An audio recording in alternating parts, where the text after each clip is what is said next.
नमस्कार दोस्तों, आज की कहानी है बेटा और बेटी में भेदभाव क्यों। वो पड़ोस वाली आंटी कह रही थी कि उनके गांव में कोई बाबा है जो बेटा होने की दवाई देते हैं।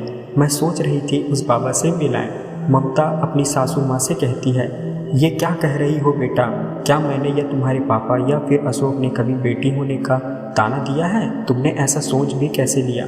ममता की सास बोली, नहीं माँ, ऐसी बात नहीं है। आप सब तो बहुत अच्छे हो, मैं खुशनसीब हूँ आप जैसा परिवार पाकर। आप लोगों ने मुझे बहू नहीं हमेशा बेटी माना है, लेकिन माँ हमें अपना वंश भी तो बढ़ाना है जो सिर्फ बेटा कर सकता है, बेटियाँ नहीं। ममता उदास होते हुए बोली, सासू माँ, ममता तुम कौन से ज़माने में रह रही हो? पढ़ी लिखी होकर भी ऐसी बात कह रही हो। मुझे बड़ा दुख हुआ ये जानकर। ममता, नहीं माँ, ऐसी बात नहीं है। रीमा और सीमा मुझे दोनों बहुत प्यारी हैं। मैं बस अपने खानदान आगे बढ़ाने के लिए ऐसा कह रही थी। बेटियों का क्या है, वह तो पराई है, कल को चले जाएंगे दूसरे घर। माँ, बुढ़ापे का सहारा तो बेटा ही बनता है, ना कि बेटियाँ। सासू माँ, ये तुमसे किसने कहा कि बेटा ही बुढ़ापे का सहारा बनता है, बेटी नहीं?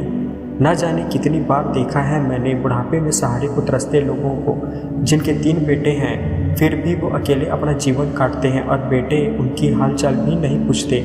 और तुम दूर क्यों जाती हो?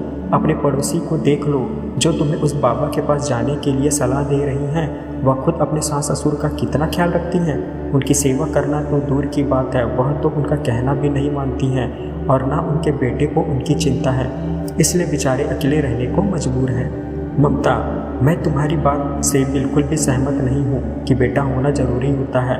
आजकल बेटियाँ किसी बेटे से कम हैं क्या?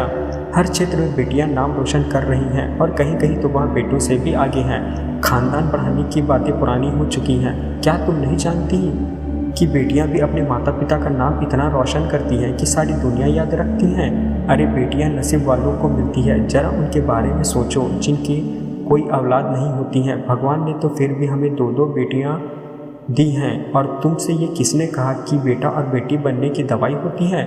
वह तो बस भगवान के हाथों में है, वह जो भी देंगे हम खुशी से स्वीकार करेंगे। अगर बेटा होगा तो भी उतनी खुशी होगी, अगर बेटी हुई तो थोड़ी ज़्यादा खुशी होगी, क्योंकि वह साक्षात लक्ष्मी का रूप होती है।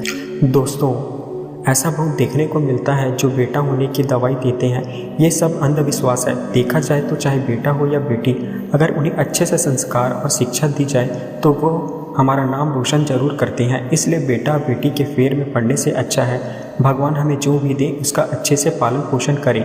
बेटे की चाहत में ना जाने कितने ही बच्चे पैदा कर लेते हैं लोग, फिर उसका परिणाम ये होता है कि ना तो सब बच्चों की परवरिश अच्छे से हो पाती है और हालात दयनीय हो जाते हैं।